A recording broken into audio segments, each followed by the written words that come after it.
Time for our second speaker today. Cal Habig, a question of teachableness, Cal Habig. 4 years ago, last November, I was informed that I was to be laid off my job. That very same week, I was also informed that I had cancer. It was a time of shock and overwhelm for me. I went through the motions of terminating the job that I had been in for 9 years and beginning to make preparations for the surgery that I would have later in the spring. It was one of the darkest times of my life. About 6 months later, my wife, in a conversation, asked, "So you've been out of work for 6 months now.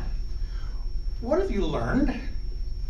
My first response was sarcastic and surly.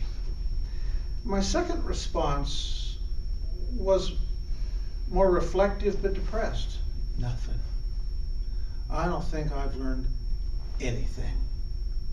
My wife looked deep into my heart and she said, "Don't you think that that's kind of strange?"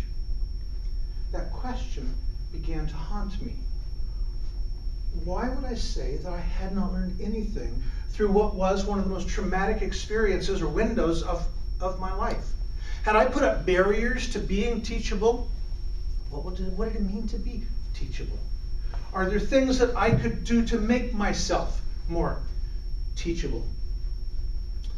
Mr. Contest Master, fellow Toastmasters, and honored guest, on that day, I began what is to date a 4-year quest on learning what it means to be teachable. There are many things that I could share from my 4 years of research and experience, but I would just like today to share with you 6 questions that I have developed to ask myself to examine my own level of teachableness.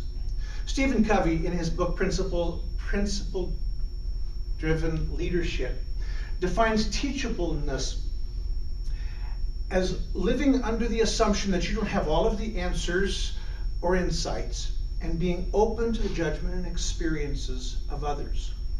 There are many things that can make us unteachable. Pride, fear, deception, either self-deception or being deceived by others, or just downright old-fashioned laziness. But the first question that I ask myself is, can I put into words why it is important that I am open to change? Not do I want to change, not can I change. That's not the right question. So I know you've heard the old joke, how many psychologists does it take to change a light bulb? Yes, it only takes one, but the light bulb really, really has to want to change. That's not the question. The question is, can I put into words why it is important for me to be willing to change? The second question that I ask myself is, how do I show that I am exposing myself to new people, new perspectives, new information, and new experience?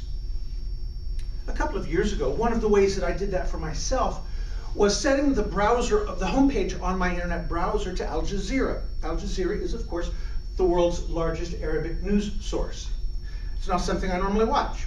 But I set the homepage to Al Jazeera. What I discovered was that about 80% of the stories that were in Al Jazeera on each day were the same ones that were in CNN. But they were told from a very different perspective. A perspective that I did not share and that I needed to hear and that I needed to learn. The third question is, what evidence is there that I'm putting into practice anything that I've learned from the new perspectives, new people, new experiences, and new insights? Or am I just like a professional student? You know, a professional student gathers all of this information, takes class after class, but doesn't ever really do anything practical or helpful with the information. My fourth question is how am I intentionally showing that I am willing to learn from people of whatever age, whatever gender, whatever educational background, whatever culture, whatever color, whatever tribe, whatever social status. Can I point to anything in my life that I have learned or changed because of exposure to someone who is very different from me? My fifth question that I ask myself is, when I fail or when I make mistakes, do I respond by pointing the finger of blame at someone else, or do I ask myself, what can I learn from this experience? What can we learn from this? You see, there's nothing that reveals the character of the heart more than stress, and stress caused by failure. When I fail or when I make mistakes, if I go into self-protective mode, it's very easy for me to begin to point the finger at others. But if I'm truly teachable, I am open and more willing to ask, what do I need to learn from this? What do we need to learn from this? The sixth and last question that I ask is, do I listen more than I talk? Because true listening, the skill of true listening, takes humility. And humility is an essential building block to teachableness. Teachableness. Operating under the assumption that I don't have all of the answers or insights, and being open to the wisdom and experience of others. Am I glad that I was laid off from my job 4 years ago? No, not really. Am I glad that I was diagnosed with cancer? No, not at all. But am I glad that the confluence of those two crises in my life forced me to look at the issue of the teachability in my own life? Absolutely. My hope for you is that it won't take crises like that for you to examine how teachable you are in your lives. What are you doing today to grow in your teachableness? Mr. Contest Master.